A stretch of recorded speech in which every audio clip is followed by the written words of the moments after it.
அமீரக உறவுகள் அனைவருக்கும் துட்டு மார்க்கெட் யூடியூப் சேனலின் அன்பு வணக்கங்கள். இந்த வீடியோவில் நாங்கள் கொடுக்குற கண்டென்ட்ஸ் எல்லாமே எஜுகேஷனல் பர்பஸ்க்காக மட்டுமே. எந்த ஷேரையும் விற்கவோ வாங்கவோ நாங்கள் ரெக்கமெண்ட் பண்ணுறதில்ல. எங்களை துட்டு மார்க்கெட் யூடியூப் சேனலை சப்ஸ்கிரைப் பண்ணி எங்களுக்கு ஆதரவு தர உங்கள் ஒவ்வொருத்தருக்கும் எங்கள்கிட்ட மனமார்ந்த நன்றிகள். இன்றைக்கி ஜூலை 10 UAE ஷேர் மார்க்கெட்டில் நடந்த சில முக்கியமான அப்டேட்ஸ் என்னென்னு பார்க்கலாம்.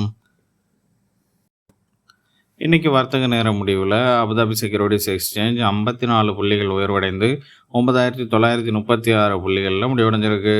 துபாய் ஃபைனான்ஷியல் மார்க்கெட் 51 புள்ளிகள் உயர்வடைந்து 6042 புள்ளிகளில் முடிவடைஞ்சிருக்கு. சில கம்பெனிஸுடைய ஈவெண்ட்ஸ் அண்ட் அனௌன்ஸ்மெண்ட்ஸ் என்னென்னு பார்க்கலாம். UAE ஷேர் மார்க்கெட்ஸ் இன்றைக்கி ஒரு நல்ல உயர்வை கண்டிருக்கு. கடந்த 2-3 நாட்களாக கண்ட சரிவிலிருந்து நல்ல உயர்வை கண்டிருக்கு. Dubai financial market 0.8%, Abu Dhabi securities exchange 0.5% உயர்வை கண்டிருக்கு. முக்கியமான கம்பெனிஸ் எல்லாமே அவங்களுடைய ரிசல்ட்ஸ் அனௌன்ஸ் பண்ண ஆரம்பிச்சிட்டாங்க. அந்த ரிசல்ட்ஸ் ஓரளவுக்கு நல்ல ரீதியில் இருந்ததுனால ஓரளவுக்கு நல்ல மார்க்கெட்டும் ஜம்ப் ஆகிருக்கு. அது மட்டும் இல்லாமல் இன்டர்நேஷ்னல் மார்க்கெட்டு எல்லாமே ஒரு நல்ல பாசிட்டிவ்லேயே இருந்ததுனால இங்கேயும் நமக்கு அதோடைய ரிஃப்ளெக்ஷன் இருந்தது. அது மட்டும் இல்லாமல் ஆயில் ப்ரைஸஸும் ஒரு கெயின் ஆகிருந்ததுனாலையும் இந்த ரிசல்ட்டும் வந்திருக்கு. துபாய் எலக்ட்ரிசிட்டி அண்ட் வாட்டர் அத்தாரிட்டியான தேவா கடந்த சில தினங்களாக சில முக்கியமான அறிவிப்புகள் வெளியிட்டிருக்காங்க. அதில் இன்றைக்கி ஒரு அறிவிப்பு வெளியிட்டிருக்காங்க. அவங்க தேவா இன்டர்நேஷ்னல்னு சொல்லிட்டு ஒரு புது தேவாவுடைய சப்சிடரியை லான்ச் பண்ணியிருக்காங்க. இது என்ன பண்ணுன்னா அவங்க வேர்ல்டு வைடாக எங்கெங்கே ஆப்பர்ச்சுனிட்டிஸ் இருக்குதுன்னு பார்த்து அங்கே பவர் ப்ராஜெக்ட்ஸு வாட்டர் ப்ராஜெக்ட்ஸை அவங்க டெவலப் பண்ணி கொடுப்பாங்க. அது மூலமாக அவங்க பார்ட்னர்ஷிப்பில் போய் அது மூலமாகவும் அவங்க வருமானம் ஈட்டுவாங்கன்னு சொல்லியிருக்காங்க. இந்த தேவா ஒரு சக்ஸஸ்ஃபுல் மாடலாக இருக்குது துபாயில். இந்த தேவா லாஸ்ட் இயரில் 32.8 பில்லியன் திரம்ஸ் ரெவன்யூ ஈட்டியிருக்காங்க. அதில் ப்ராஃபிட் ஆஃப்டர் டேக்ஸ் 9.6 பில்லியன் திரம்ஸாக இருந்திருக்குன்னு சொல்லி தேவாவுடைய CEO அண்ட் MD சொல்லியிருக்காரு. அஜ்மான் பேங்க் அவங்களுடைய ஸ்ட்ராட்டஜிக் இன்ஸ்டிடியூஷனல் ப்ரெசன்ஸை உறுதிப்படுத்தும் விதமாக அவங்களுடைய ஒரு புதிய கார்ப்பரேட் ஆஃபீஸை துபாயில் ஓப்பன் பண்ணியிருக்காங்க.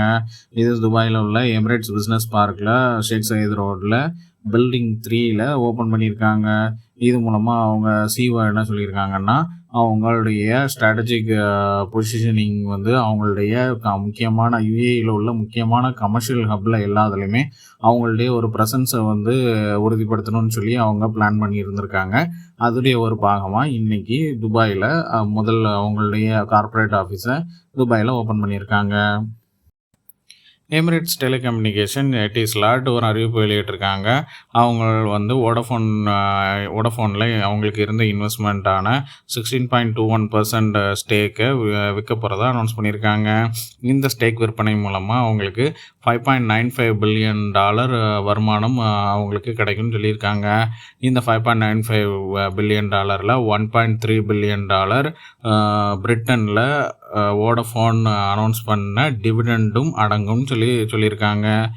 இந்த அனௌன்ஸ்மெண்ட்டுக்கு அப்புறம் எட்டிஸ்லாட் END இன்னைக்கு மார்க்கெட்டில் 5.5% வரைக்கும் உயர்வை கண்டிருக்கு. அபுதாபியை சேர்ந்த அட்னாக் லாஜிஸ்டிக்ஸ் அண்ட் சர்வீசஸ் கம்பெனி அவங்க ஒரு 4 புதிய LNG வெசலுக்கு ஆர்டர் கொடுத்துருக்காங்க. இந்த ஆர்டருடைய வேல்யூ $900 மில்லியன் சொல்லி அனௌன்ஸ் பண்ணியிருக்காங்க. இதோடு சேர்த்து அவங்களுடைய ஃப்ளீட்டில் மொத்தம் 32 வெசல்ஸ் 2029க்கு அப்புறம் 2035க்குள்ள 32 வெசல்ஸ் இருக்கும்னு சொல்லியிருக்காங்க. இதோடைய மொத்த வேல்யூ $5 பில்லியன் இருக்கும். இதில் ஓவராலாக 9 வெசல்ஸ் ஷிப்ஸ் இப்போதைக்கு டெலிவரி ஆகிருக்குது. அதுக்கப்புறம் 2028 1 by 1 டெலிவரி ஆக ஆரம்பிக்கும்னு சொல்லியிருக்காங்க. இது மட்டும் இல்லாமல் அட்னாக் லாஜிஸ்டிக் சர்வீசஸில் ஒரு 4 அம்மோனியா கேரியர்ஸ் இருக்குது. அது மட்டும் இல்லாமல் 9 ஈத்தேன் கேரியர்ஸும் இருக்குது. இதெல்லாமே வெரி லார்ஜ் வெசல் கேட்டகரியில் வரும். இதெல்லாம் அவங்களுடைய 2022 அவங்களுடைய எக்ஸ்பென்ஷன் பிளான் படி இந்த வெசல்ஸ் எல்லாமே அவங்க இன்க்ரீஸ் பண்ணிகிட்டு இருக்காங்க. இன்டர்நேஷ்னல் செக்யூரிட்டிஸ் சில கம்பெனிஸுக்கு பை ரேட்டிங் கொடுத்துருக்காங்க. அது என்னென்னு பார்க்கலாம். அட்னாக் டிஸ்ட்ரிபியூஷனுக்கு பை ரேட்டிங் கொடுத்துருக்காங்க. இதோடைய கரண்ட் மார்க்கெட் ப்ரைஸ் 4 கிராம்ஸ். இதோடைய target price 4 dirhams 47 fils. NMDC எனர்ஜிக்கு பை ரேட்டிங் கொடுத்துருக்காங்க. இதோடைய current market price 2 dirhams 89 fils. இதோடைய target price 3 dirhams 46 fils. ADNOC கேஸுக்கு பை ரேட்டிங் கொடுத்துருக்காங்க. இதோடைய current market price 3 dirhams 42 fils. இதோடைய target price 4 dirhams 16 fils. Presight ஹோல்டிங்ஸுக்கு பை ரேட்டிங் கொடுத்துருக்காங்க. இதோடைய current market price 3 dirhams 50 fils. இதோடைய target price 4 dirhams 34 fils. First Abu Dhabi bank buy rating கொடுத்துருக்காங்க. இதோடைய கரண்ட் மார்க்கெட் ப்ரைஸ் 18 கிராம்ஸ். இதோடைய டார்கெட் ப்ரைஸ் 20 கிராம்ஸ் 35 ஃபில்ஸ். இன்றைக்கி Abu Dhabi securities எக்ஸ்சேஞ்சஸில் top gainers எந்தெந்த கம்பெனிஸ்ன்னு பார்க்கலாம். எமிரேட்ஸ் டெலிகம்யூனிகேஷன்ஸ் அண்ட் 20 கிராம்ஸ் 70 ஃபில்ஸில் முடிவடைஞ்சிருக்கு. இது 5.4% உயர்வு. வத்பா நேஷ்னல் 3 கிராம்ஸ் 14 ஃபில்ஸில் முடிவடைஞ்சிருக்கு. இது 5% உயர்வு. இன்வெஸ்ட் பேங்க் 3 ஃபில்ஸில் முடிவடைஞ்சிருக்கு. இது 3.5% உயர்வு. வஹா கேபிட்டல் 1 கிராம்ஸ் 92 ஃபில்ஸில் முடிவடைஞ்சிருக்கு. இது 3.5% உயர்வு. அபெக்ஸ் இன்வெஸ்ட்மெண்ட் 3 கிராம்ஸ் 25 ஃபில்ஸில் முடிவடைஞ்சிருக்கு. இது 3% உயர்வு. இன்றைக்கி அபுதாபி செக்யூரிட்டிஸ் எக்ஸ்சேஞ்சஸில் டாப் லாசர்ஸ் எந்தெந்த கம்பெனிஸ்ன்னு பார்க்கலாம். GFH பேங்க் 1 கிராம்ஸ் 99 ஃபில்ஸில் முடிவடைஞ்சிருக்கு. இது 3% வீழ்ச்சி. Abu Dhabi national hotels catering services 63 ஃபில்ஸில் முடிவடைஞ்சிருக்கு. இது 1.5% வீழ்ச்சி. அபுதாபி நேஷ்னல் ஹோட்டல்ஸ் 40 ஃபில்ஸில் முடிவடைஞ்சிருக்கு. இது 1.5% வீழ்ச்சி. அபுதாபி போர்ட்ஸ் 4 கிராம்ஸ் 93 ஃபில்ஸில் முடிவடைஞ்சிருக்கு. இது 1.5% வீழ்ச்சி. NMDC குரூப் 23 கிராம்ஸ் 4 ஃபில்ஸில் முடிவடைஞ்சிருக்கு. இது 1% வீழ்ச்சி. இன்றைக்கி துபாய் ஃபைனான்ஷியல் மார்க்கெட்டில் டாப் கெய்னர்ஸ் எந்தெந்த கம்பெனிஸ்ன்னு பார்க்கலாம். BHM கேபிட்டல் 1 கிராம்ஸ் 7 ஃபில்ஸில் முடிவடைஞ்சிருக்கு. இது 7% உயர்வு. DSI Drake and Scull investments 24 ஃபில்ஸில் முடிவடைஞ்சிருக்கு. இது 3.25% உயர்வு. தாலிம் ஹோல்டிங்ஸ் 3 கிராம்ஸ் 29 ஃபில்ஸில் முடிவடைஞ்சிருக்கு. இது 3.5% உயர்வு. துபாய் இஸ்லாமிக் பேங்க் 7 கிராம்ஸ் 77 ஃபில்ஸில் முடிவடைஞ்சிருக்கு. இது 3% உயர்வு. அம்லாக் ஃபைனான்ஸ் 1 கிராம்ஸ் 25 ஃபில்ஸில் முடிவடைஞ்சிருக்கு. இது 2.5% உயர்வு. இன்றைக்கி துபாய் ஃபைனான்ஷியல் மார்க்கெட்டில் டாப் லாசர்ஸ் எந்தெந்த கம்பெனிஸ்ன்னு பார்க்கலாம்.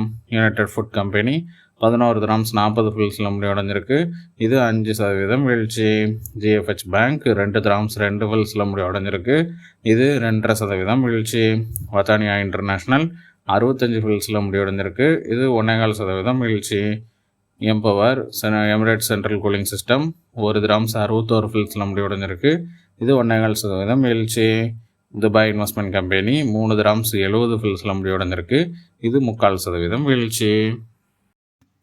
அவ்வளோதாங்க என்னுடைய கண்கள் கெட்டிய சில முக்கியமான ஷேர் மார்க்கெட் ரிலேட்டடான அப்டேட்ஸ். இந்த வீடியோ உங்களுக்கு பிடிச்சிருந்தா எங்களுடைய தொட்டு மார்க்கெட் யூடியூப் சேனலை சப்ஸ்கிரைப் பண்ணுங்கள். உங்களுடைய ஃப்ரெண்ட்ஸ் அண்ட் ஃபேமிலிஸுக்கு ஷேர் பண்ணுங்கள். எங்களுடைய தொட்டு மார்க்கெட் யூடியூப் சேனலில் கொடுக்குற டெய்லி அப்டேட்ஸான கரன்சி அப்டேட், கமோடிட்டி அப்டேட் மற்றும் gold and silver update in INR and AED இதெல்லாம் தெரிஞ்சுக்கணுன்னா பெல் நோட்டிஃபிகேஷனை ப்ரெஸ் பண்ணுங்கள். தேங்க்யூ ஃபார் வாட்சிங் த வீடியோ.